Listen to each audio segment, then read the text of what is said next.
nanti 2022 Makassar kita akan fokus ke dalam pemulihan ekonomi. Pemulihan ekonomi itu apa maksudnya? Pemulihan ekonomi itu kita akan membangkitkan roda-roda ekonomi kita. Kita akan menargetkan lapangan terbuka pekerjaan. Di Karebosi itu kita akan rehabilitasi secara keseluruhan. Sirkuit internasional, kemudian stadion.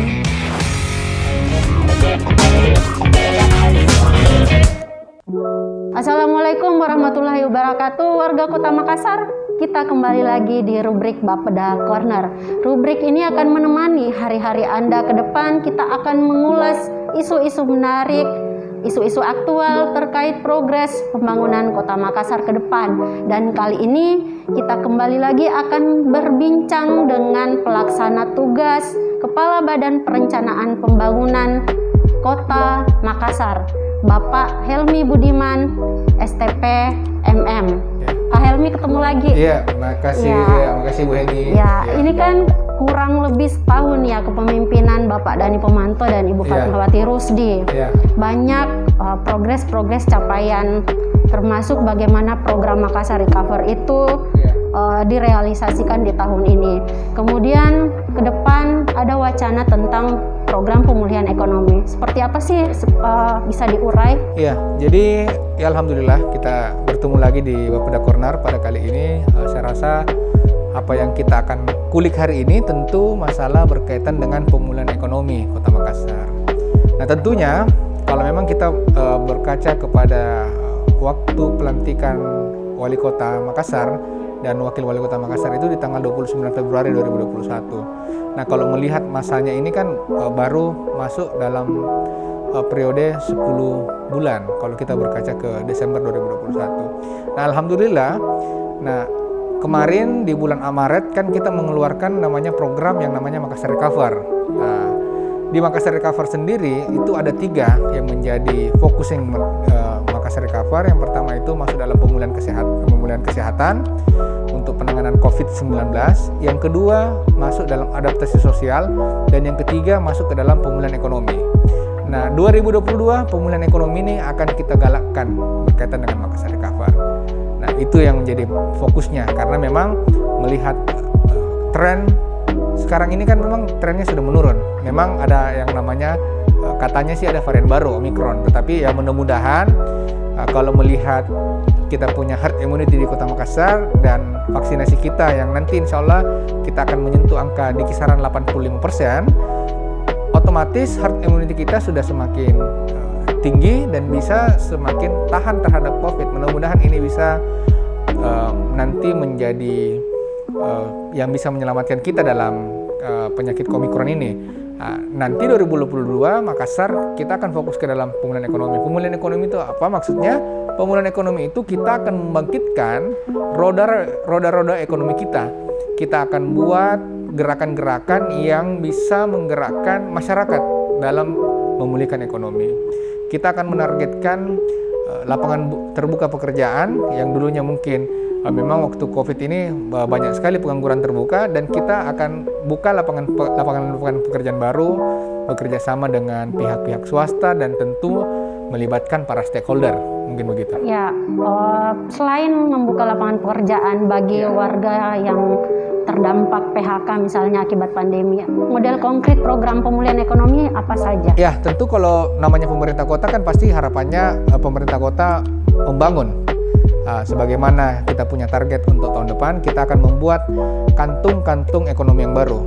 Ada beberapa pusat-pusat masyarakat, seperti mungkin contoh yang di Karebosi, kami sudah pernah sampaikan di beberapa kesempatan, baik kepada media maupun mungkin langsung oleh Pak Wali.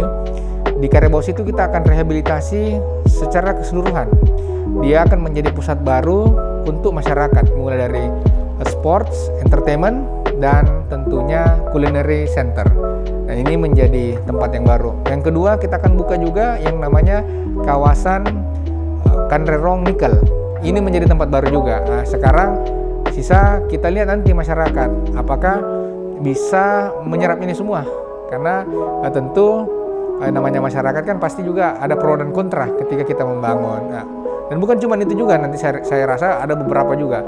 Ada sirkuit internasional, itu sirkuit internasional, kemudian stadion di daerah Untia, kemudian ada beberapa bangunan-bangunan yang monumental yang pastinya akan menjadi lapangan pekerjaan yang baru di Kota Makassar. Nanti Makassar juga kita akan membangun yang namanya lorong wisata. Akan ada 5.000 lorong wisata, baik yang berbasis UMKM, kemudian berbasis hortikultura atau ketahanan pangan. Nah, ini ada beberapa yang kelibatannya di dalam. Kemarin kita sudah launching salah satu lorong wisata itu di daerah kota, yang kemarin pada saat ulang tahun kota kita perkenalkan, yang ada di daerah, saya lupa, di Kecamatan Makassar, Bakso Iyang. Nah, itu nanti bisa menjadi contoh, dan itu akan kita buat semasif mungkin di beberapa lorong di Kota Makassar. Jadi ada nanti lorong wisata berbasis makanan atau kuliner, kemudian ada juga berbasis ya kerajinan, kemudian ada berbasis hortikultura. Iya, mungkin begitu. Ngomong-ngomong tentang anggaran nih, realisasi perencanaan anggaran, berapa sih rencanaan total anggaran yang akan diporsir untuk program pemulihan ekonomi? Ya, yang jelas untuk pembangunan atau namanya belanja modal infrastruktur, kita sudah menyiapkan kurang lebih 1,4 triliun untuk tahun 2022. Kalau kita bandingkan overall 2022 dengan 2021 kemarin, 2021 kita hanya menyiapkan kurang lebih 800 miliar. Nah, di 2022 karena kita sudah mau menyiapkan anggaran cukup besar untuk pemulihan ekonomi, kita mendorong belanja itu masuk sebesar-besarnya ke infrastruktur. Nah, ini yang menarik ini, karena baru kejadian ada belanja modal kita di angka 1,4, dan ini baru terjadi di era Pak Wali sekarang. Ya, mudah-mudahan ini bisa menjadi pemicu ekonomi kita di tahun 2022. Terkait program Makassar Recover, Ya. program pemulihan ekonomi ini kan bagian dari tahapan besar dari program Makassar Recover. Ya. Kita ketahui bisa dibilang bahwa serapan anggaran program Makassar Recover dari dana BTT kan selesai di tahun ini. Iya. Untuk tahun mendatang, untuk mengantisipasi adanya lonjakan kasus baru atau varian baru misalnya yang kita tidak inginkan, misalnya gelombang pandemi berikutnya, Omikron, bagaimana sih Omikron. bagaimana sih kesiapan pemerintah kota mengantisipasi itu? Apakah ada refocusing anggaran atau seperti apa? Iya, sebenarnya untuk 2022 kita sama dengan pusat. Kita tidak terlalu berharap ada pandemi. Itu yang pertama. Kita berharap dengan vaksinasi itu herd immunity kita sudah meningkat. Kita sudah bisa cukup tahan dengan pandemi ini, dan bisa tahun depan kita berharap pandemi ini sudah menjadi endemi. Nah, kalau namanya jadi endemi sudah menjadi penyakit yang biasa-biasa saja. Nah, itu harapan kita tahun depan, sehingga kita pemerintah Kota Makassar sebenarnya cukup optimis tahun 2022 adalah tahun kebangkitan ekonomi. Itu yang pertama. Yang kedua, jadi kita punya juga strategi untuk menyiapkan penganggaran itu masuk dalam BTT. Nah, ada beberapa program-program Makassar Recover memang kita sudah tarik menjadi sesuatu yang rutin masuk dalam program dan kegiatan di 2022, tetapi ada juga yang kita siapkan sebagai dana idle. Dana idle ini kita siapkan sekitar kurang lebih 100 miliar. Ini untuk menjaga-jaga saja apabila ada peningkatan kasus, dan kita sudah berhitung dengan 100 miliar, andai kata ada kejadian yang luar biasa, kalaupun juga ini tidak cukup, nanti kita akan tarik atau refocusing dari beberapa kegiatan yang mungkin tidak bisa dilaksanakan nanti di tahun 2022, melihat nanti potensi kasus dan ledakan kasus nanti kalau misalnya terjadi di 2022 yang sebenarnya kita tidak harapkan. Mungkin begitu. Oh iya, jadi memang Pemkot Makassar sudah mengantisipasi ancaman-ancaman. Kita sudah menganalisa, kita sudah menyiapkan mitigasi bencana andai kata itu terjadi, dan mudah-mudahan itu tidak terjadi. Ya, mungkin begitu Mbak ini. Menurut Pak Helmi sendiri sebagai pelaksana tugas Bapeda Kota Makassar, apa sih hal-hal yang cukup krusial yang menjadi kebutuhan dasar warga Kota Makassar yang mestinya ke depan butuh treatment khusus dari pemerintah Kota Makassar? Jadi perlu kita tahu, jadi APBD itu banyak orang yang menganggap APBD itu mungkin salah persepsi. Jadi kalau persepsi saya, APBD itu adalah sesuatu yang digunakan sebesar-besarnya untuk kesejahteraan masyarakat. Jadi kalau kita mau mendorong APBD itu menjadi masuk sebagai kesejahteraan masyarakat, tentu kita harus mendorong belanja modal sebesar-besarnya. Nah, ini yang biasanya tidak dilaksanakan atau tidak dibuat dalam perencanaan di kota ini, sehingga tahun depan kita melakukan perencanaan terhadap belanja modal yang cukup besar.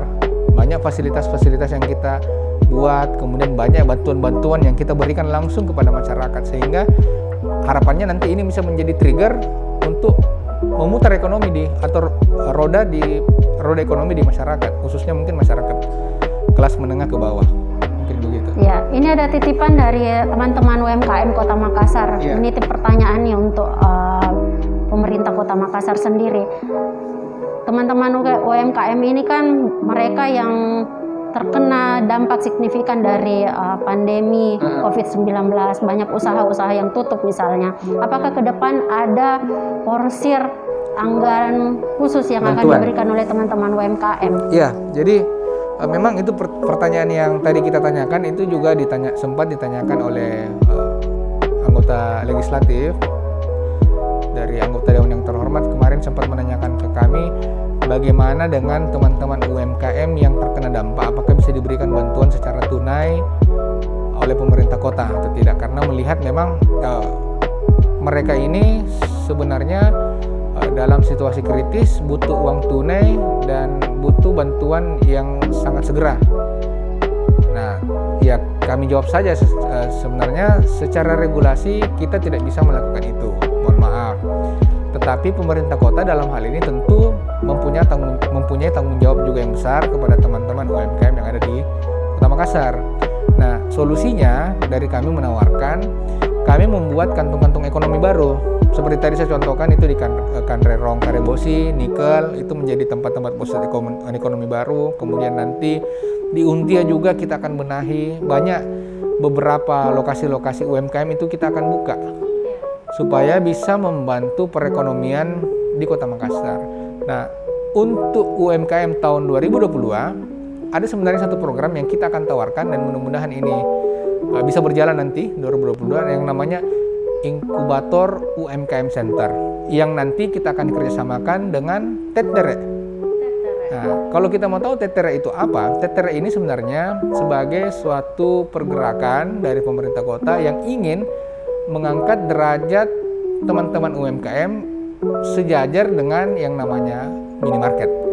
Baik itu mungkin, mohon maaf, Alfa dan Indomaret. Karena sekarang Alfa dan Indomaret di Makassar ini sudah menjamur di mana-mana, sementara UMKM kita tidak mendapatkan porsi untuk produk-produknya dimasukkan ke sana.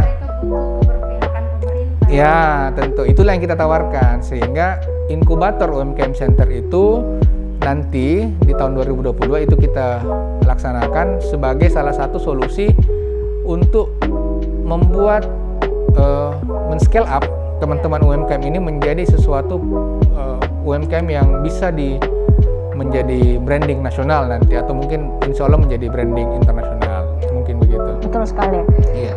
Kita beralih data BPS terbaru dari masyarakat yang terdampak pandemi. Ada kurang lebih sekitar 154.000 keluarga yang terdampak pandemi. Kemudian garis kemiskinan kita sudah mencapai 4,54% seperti itu. Adakah perhatian khusus kepada kelompok miskin kota marginal, ya dalam program-program pemulihan ekonomi ke depan? Ya, yang jelas tahun ini saja kita sudah buat beberapa. Pertama itu bansos, kita sudah mempersiapkan bansos kemarin mulai dari bulan Agustus dan sampai dengan bulan September, dan memang kami melihat itu direspon sangat baik oleh masyarakat. Mudah-mudahan tahun depan itu sudah bisa kita laksanakan lagi. Nah, yang kedua, kemarin untuk tahun 2021 ini kita sudah menyiapkan yang namanya pasar murah. Pasar murah untuk seluruh kecamatan di Kota Makassar. Ini tidak hanya menyasar kaum marginal yang miskin maupun yang tidak mampu, mohon maaf, tapi juga menyasar orang-orang menengah ke bawah yang terkena pandemi COVID. Karena memang ada orang yang kena meskipun dia masuk dalam kelas menengah, tetapi dia rentan miskin. Ya, dia bisa masuk dalam kategori itu. Sehingga itu kemarin kita galakkan di seluruh kecamatan yang kita akan laksanakan di bulan Desember ini. Di seluruh kecamatan ada pasar murah yang dilaksanakan oleh teman-teman dari Dinas Perdagangan. Nah, ini mudah-mudahan bisa terlaksana sampai dengan akhir tahun 2021 dan ikut ini. membantu Iya, bagi dan warga pasti yang ikut terdampak. membantu. Ya, karena memang pandemi ini menambah barisan deretan orang-orang miskin ya. Iya. Ya, jadi ada kelompok miskin baru yang terdampak dari pandemi. Pak Helmi, menurut Pak Helmi sendiri, bagaimana atau apa sih kira-kira kendala yang dihadapi di tahun-tahun mendatang untuk realisasi program ini? Yang jelas begini, tahun depan tentu banyak tantangan dan hambatan. Yang pertama, kami dari Pemkot tentu kita berharap membuat tim ini solid dulu, yang jelas. Tentu dengan tim yang solid kita bisa melaksanakan program dan kegiatan yang butuh akselerasi yang cukup cepat. Ya. Nah, kalau tidak ada tim yang solid di pemerintah kota, tentu kita tidak bisa jalan. Nah, yang kedua, tentu kita harapkan adanya dukungan dari seluruh stakeholder, khususnya mungkin dari seluruh masyarakat dan seluruh lapisan masyarakat ini bisa mendukung kegiatan yang akan kita lakukan di 2022. Mungkin begitu. Ya, betul sekali. Ini mau tanya pendapat Pak Helmi sendiri. Seberapa yakin sih Bapak PLT Bapeda Kota Makassar terhadap realisasi program pemulihan ekonomi ini ke depan? Iya, kalau kita bicara seberapa yakin, tentu saya sangat-sangat optimis. Karena apa yang kita rencanakan, tentu kita sudah punya indikatornya, kemudian punya analisa, kenapa itu kita rencanakan. Nah, mudah-mudahan apa yang kita lakukan ini tahun depan tidak ada hambatan dengan COVID, dan ini bisa kita realisasikan 100%, dan otomatis kalau program pembangunan ini kita laksanakan secara maksimal dan optimal di bawah, tentu impact-nya bisa langsung dirasakan oleh masyarakat. Bisa nanti kita lihatlah, mudah-mudahan kita akan bertemu di lain kesempatan, kita akan berkunjung langsung ke beberapa tempat di mana proses pembangunan itu atau proses pelaksanaan kegiatan kita bisa lihat langsung di lapangan. Ya, mungkin begitu. Karena yang paling penting juga sebenarnya adalah bagaimana performa birokrasi ya sebagai supporting unit dalam realisasikan program ini. Terakhir, Pak Helmi mungkin ada harapan-harapan untuk Kota Makassar terkait program pemulihan ekonomi.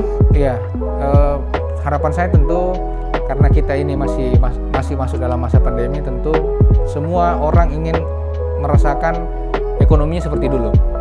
Nah, disinilah pemerintah hadir. Pemerintah harus melakukan inovasi dan strategi supaya bisa memutar ekonomi ini seperti yang dulu kala. Nah, ini yang kita harapkan, mudah-mudahan kita butuh dukungan Bapak dan Ibu semua, khususnya masyarakat Kota Makassar, sehingga pemerintahan ini bisa berjalan dengan lancar dan bisa merealisasikan apa-apa saja yang menjadi mimpi-mimpi pemerintah Kota Makassar dan seluruh masyarakat Kota Makassar nantinya. Mungkin begitu, Mbak Eni. Ya, terima kasih Pak Helmi atas waktunya. Warga Kota Makassar, demikian obrolan kita. Kita akan kembali lagi ke perbincangan-perbincangan selanjutnya.